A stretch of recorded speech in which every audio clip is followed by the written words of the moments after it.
Also, another thing that I experienced when it comes to coconut shaming in this country, another thing I experienced was one time.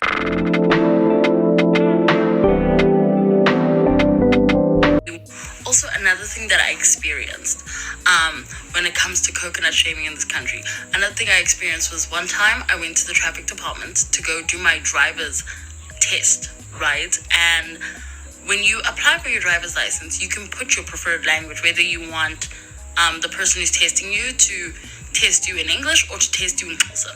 So, before the test begins, obviously you meet the traffic officer in his office. I don't know. I think for some document, I don't know, maybe to sign something. I don't know what you were doing in there, but we went in there and the guy is speaking to me in Xhosa, right? And I wrote, I prefer English, right? And as he's speaking, I go, hey, I'm so sorry.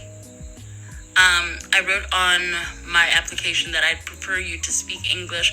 I'm sorry, it's just, like, that's just what I wrote. It's there. It's what I wrote. So, like, do your job. And then the guy comes and he's like, why don't you speak Xhosa? Like, why do I have to explain it to you? Like, I promise you. Like, this is a traffic officer who's meant to be testing me. And literally, during my test, he was so horrible. Like, he was so horrible to me.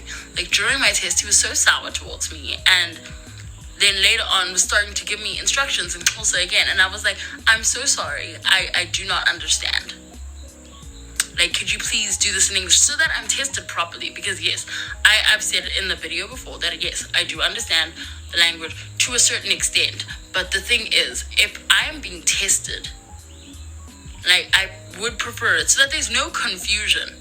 You know what I mean? Like, I have every right to say and state which language I preferred in, but like, yeah, that was also a bit sour, and I just wasn't having that. So this is the problem. You see this is exactly what I was talking about when I made a video about Nigerian South Africans being discriminated against because they mainly speak English. They do not learn the native language, which makes them exposed and hyper exposed to discrimination in South Africa, because you have to learn to speak your own native language and also know when to utilize that language that you're using. Don't use it everywhere.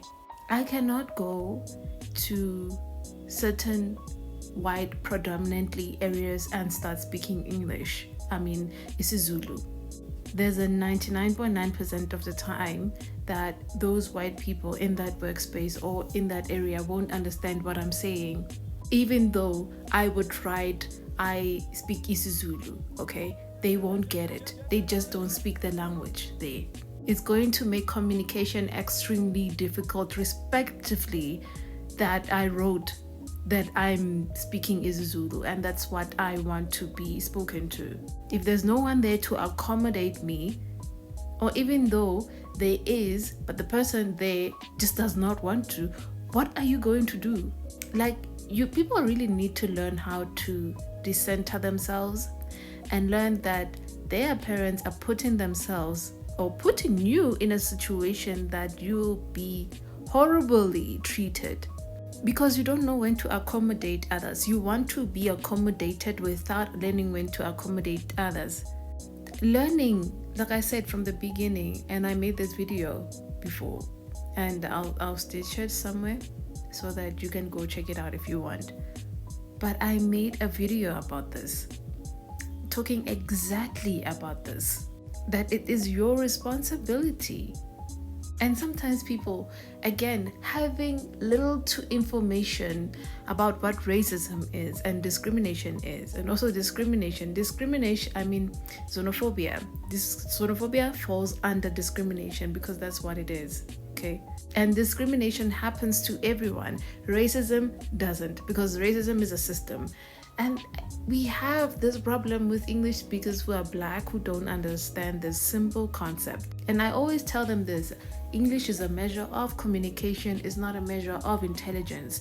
Just because you speak English does not mean that you know what you're saying, and does not mean that you can comprehend what you're saying. It does not mean also that you know things around you.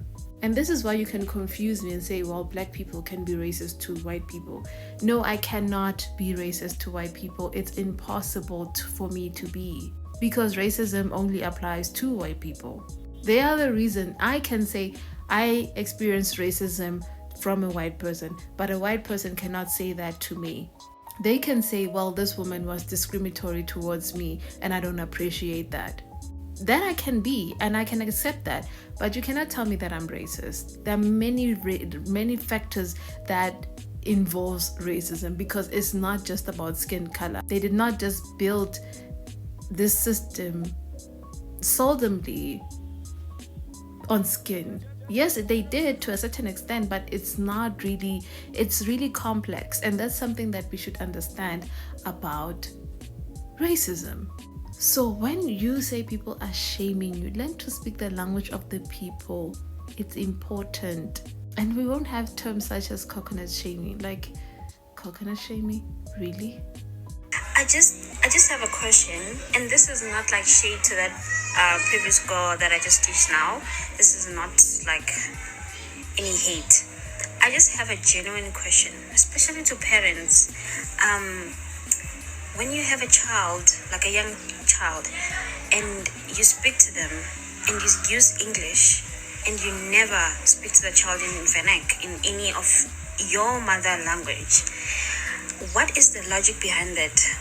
Why, like, those parents who are proud to say, oh no, they don't understand vernac, they only speak in English. Why is that? What is the purpose of that? I don't get it. As a black person, if you say you're Xhosa and you don't know Xhosa, how does that make any sense? Like, everybody's gonna learn English at school, so what is the point of not like teaching it? Because sincerely, what is the point of not teaching your child vernac or teaching your child your own native language? I feel like at this point, you guys might as well say that you guys are English.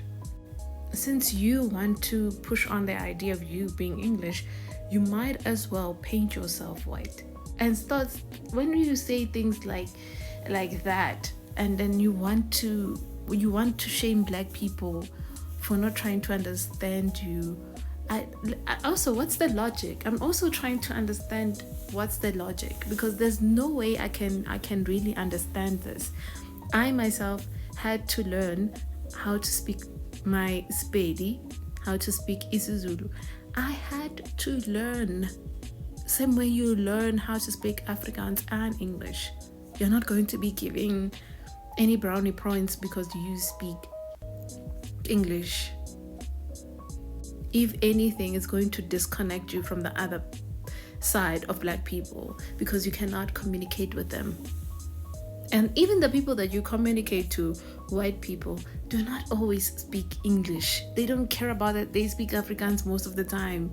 So that's actually one of the languages in the business that has more potential than English, because everyone is learning English, and most businesses, since they're Afrikaans owned, since they own the economy, you have to learn a business language which is Afrikaans. Unfortunately, that's the way it is. If you're going to learn, not English in South Africa, not English, I'm sorry, okay? It's only like for dummies, basically English. Really, go apply now for a job in English that you speak English. Let's see. That's why most of us, we are at home. Well, I'm not unemployed, but that's why most of us, we are unemployed, because you speak English. Learn Afrikaans. That's the business language. Learn to speak Afrikaans. That's the language that I can say that has any significance, that can really get you a job quicker. But English is really not that. Like, if you go to any country in the world, they expect you to speak their native language. So don't expect them to accommodate you. It doesn't work like that. Anywhere in the planet, go travel, come back and tell me, because it shows me that you don't travel. Because if you did, you would know exactly what I'm talking about.